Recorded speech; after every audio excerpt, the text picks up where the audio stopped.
Of the characters released so far in North America, Ad is the poor neglected soul left to have his third job path released last. His final two classes were first debuted in Korea 6 months ago and have now started to make their way to North America with last week's release of Time Tracer.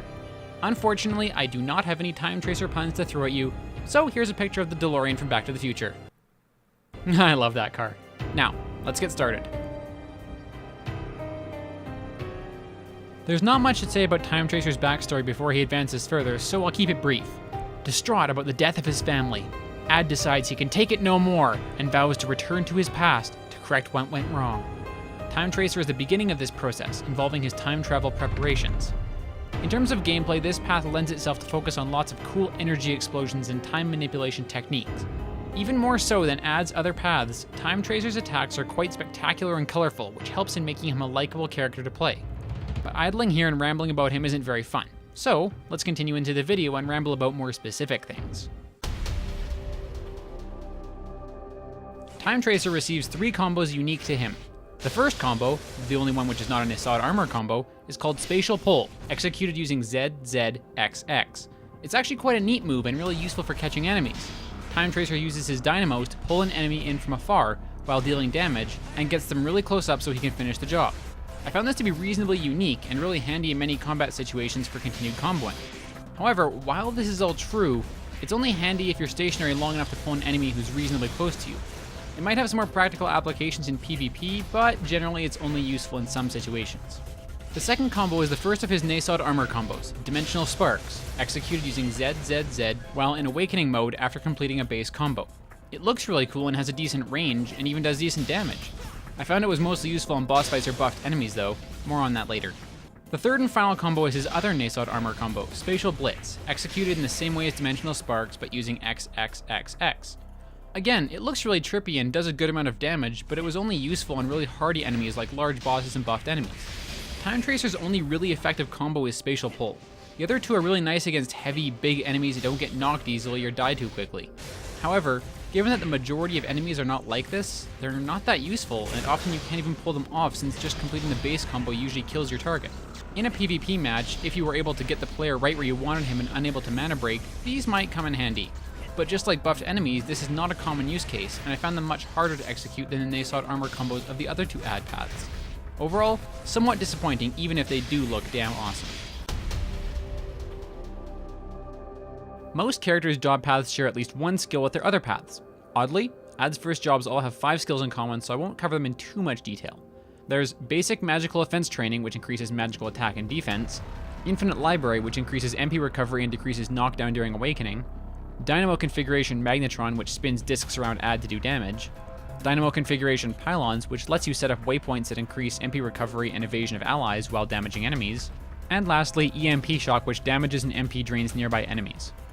Basic Magical Offense Training is something you get with spare SP if you have any. Infinite Library is a must-have for Ad, simply because of how much skill spamming you end up doing. This is even more obvious with Time Tracer, whose combos are lacking, thus forcing him into using his skills more. Magnetron is primarily good for PvP, so that's probably worth looking into for specific character builds. For PvE, I also find that Pylons can be helpful now and then, though they're far from necessary. EMP Shock is a good one-off attack, but its high MP cost means that it has no advantage over the superior void field it competes with. Time Tracer's first unique skill is the passive, Nasod Armor Overlimit at level 15, which is the defining passive of his job. One of its primary functions is the ability to use DP as MP, meaning that Time Tracer can effectively use 700 MP of skills in quick succession if the player switches into or out of Awakening. In the same vein, while not using Awakening, consuming MP restores some DP, and the opposite happens while in Awakening mode. Oddly, it also adds a very interesting effect of being able to teleport to the last hit enemy in exchange for one of those Dynamo Mutation beads in the top left. Probably more useful for PvP than anything. His second unique skill is Void Impact, at level 25. This skill fires a ranged shot that contacts enemies and deals several hits worth of damage in a small radius. It seeks out the closest enemy in front of you, regardless of angle, so you can hit enemies through platforms below you or high in the air. This is actually a really useful skill, particularly given that I spent so much time in dungeons with flying enemies. His third unique skill, Void Field, is the alternative to EMP Shock and is available at level 30, though it is locked and requires the basic manual to acquire. It creates a large field around Time Tracer as he does a Jesus pose, damages enemies in the pretty colorful circle of awesomeness, then briefly freezes them in place. This makes him invulnerable to being moved, even by Time Tracer's own spatial pull combo. I'd take this skill over EMP Shock any day. The basic unlock quest isn't that bad, it has lower MP costs, some nice status effects, and still does reasonable damage. Time Tracer's fourth unique skill is Dynamo Configuration Space Crack at level 35. Like Void Impact, it's somewhat ranged, but honestly I ended up just using it in close combat anyway. It allows you to do a few hits and hit stun your target, but its real strength is its ability to be extended by holding the skill button dealing rapid hits. This absorbs a lot of MP, but is a rather effective tactic. While not my favorite skill, I can certainly see its applications. Also at level 35, Time Tracer has the ability to get a buff called Seal of Time. This is a really interesting and unique buff, which reduces cooldown time of active skills after casting. This effectively means that you could cast a 300 MP skill, use this buff, switch to Awakening, then cast it again almost immediately, making this buff uniquely powerful. It also allows you to come back to life should you die while the buff is in effect. You are revived with your health, MP, and DP at the same levels they were when you cast the buff. All in all, a very useful skill, especially as you get further into the game. At level 40, Time Tracer has to choose between two of his coolest skills. The first is Maximum Strike, which is not locked and requires 300 MP to cast initially. It causes a small bit of burst damage, followed by Time Tracer surrounding himself in 6 balls of energy. Each of these can be fired individually with the skill button and fire a long distance straight ahead, piercing and damaging everything it contacts with physical and magical damage. It also homes in on the target you hit previously, if possible. This skill is really fun and has a lot of practical applications, in addition to being very, perhaps overly, powerful. Each shot lasts for 60 seconds from the initial cast, but if you don't use it by that time, you receive 25 MP back for each one unused.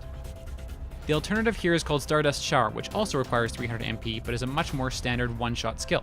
Upon casting, Time Tracer summons gravity spheres from the sky to soar down and strike enemies, causing magical damage with one final explosive hit. This move looks really impressive, but this is all there is to it. Unless you have a really clustered mob of enemies like in the Gate of Darkness, I feel like most of its potential is wasted, hitting the ground around or in between your enemies, not to mention that the skill is locked anyway. In the end, if you're struggling with which skill to pick, I'd definitely go with Maximum Strike. Because Time Tracer is a bit weak in his combos, it's great to see that his skill set is more varied and powerful. Obviously, builds will vary with playstyle and preference, but the unique variety and utility of Time Tracer's skills are highly unlikely to leave you wanting. Time Tracer's appearance is my favorite in the game. Not only do I love that Ad's cat motif remains on Time Tracer's hoodie, but the design in its entirety is well crafted.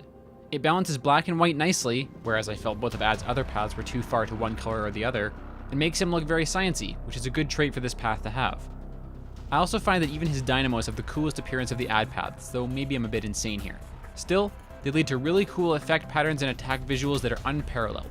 The huge mix of colors that he uses when doing his attacks like Void Field and Stardust Shower are just awesome. In the end, it's a very cool design, and there's not a whole lot of ways I can rephrase that to make it sound like I have more to say.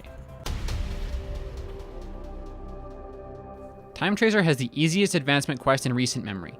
Including Ad's base Tracer quest, this job path requires about 6 dungeon runs, maybe 7 if you're unlucky with drops, and since all these dungeons have been revamped, they're short and easy to get through.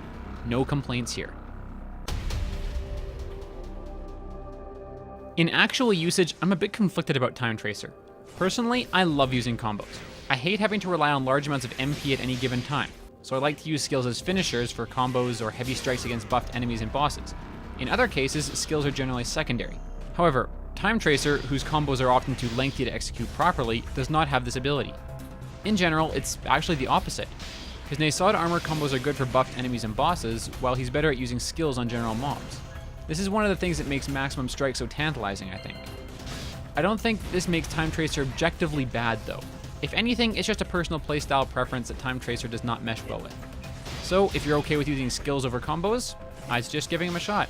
I doubt you'll be disappointed with his skill selection, and with such an easy advancement quest, he's definitely worth checking out.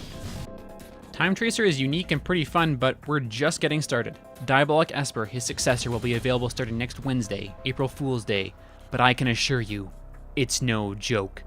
So, until then, that's all I got for now. So, thank you guys so much for watching. Feel free to check out some other editorials on the left or Let's Plays on the right. Until next time, guys, I'll see you later.